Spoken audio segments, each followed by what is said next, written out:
നിങ്ങളെ മുത്തശ്ശിയില്ലേ ഈ രാജ്യത്താകെ അടക്കി വാണിരുന്ന കാലം? അവരായിരുന്നു ഞങ്ങളെയൊക്കെ പിടിച്ച് ജയിലിലിട്ടത്.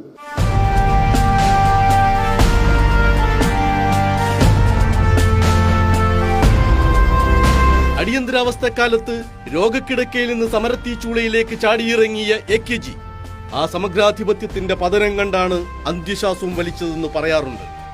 AKG അന്തരിച്ച് കൃത്യം ഒരാഴ്ച കഴിഞ്ഞപ്പോൾ, അതായത് 1977 മാർച്ച് 30-ന് അടിയന്തരാവസ്ഥാ പീഡനത്തിന് രക്തം പുരണ്ട വസ്ത്രവുമായി നിയമസഭയിലെത്തി പിണറായി വിജയൻ എന്ന 30-കാരനായ സാമാജികൻ നടത്തിയ പ്രസംഗം ഇന്നും ആ കിരാതകാലത്തെ ഓർക്കുന്നവർക്കുള്ള നടുക്കുന്ന ചരിത്രരേഖയാണ്.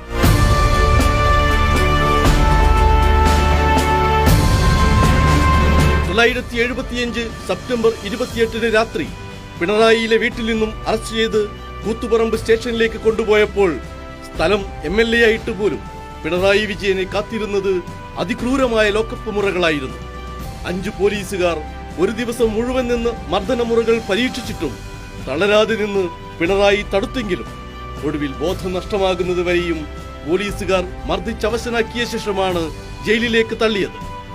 മാധ്യമ സെൻസറിങ്ങിന്റെ കത്രികത്തുമ്പ് കടന്ന് ഒരു വാർത്തയും പുറത്തെത്തിയില്ല. പിണറായി വിജയൻ ഉൾപ്പെടെ അറസ്റ്റിലായ 10 MLA-മാരെയും വിട്ടയക്കാനായി പ്രതിപക്ഷ നേതാവ് EMS സഭയിൽ നടത്തിയ പോരാട്ടവും പുറം ലോകം അറിഞ്ഞില്ല.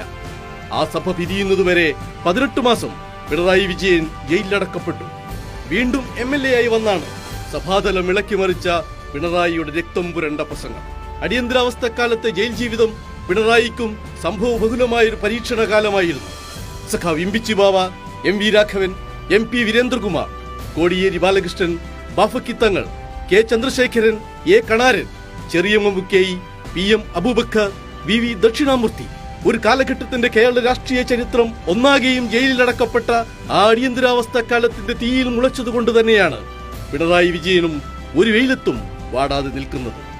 ഇന്ദിരയുടെ അർദ്ധ ഫാസിസത്തിൽ നിന്ന് രാജ്യം മോദിയുടെ മുഴു ഫാസിസത്തിലേക്ക് കടന്നപ്പോഴും പ്രളയത്തിലും മഹാമാരികളിലും തകർന്നു വീണപ്പോഴും തളരാതെ നയിച്ച സൈന്യാധിപനെ സമാധാനകാലം സ്മരിച്ചാലും ഇല്ലെങ്കിലും പിണറായിക്ക് പകരം പിണറായിയേ ഉള്ളൂ.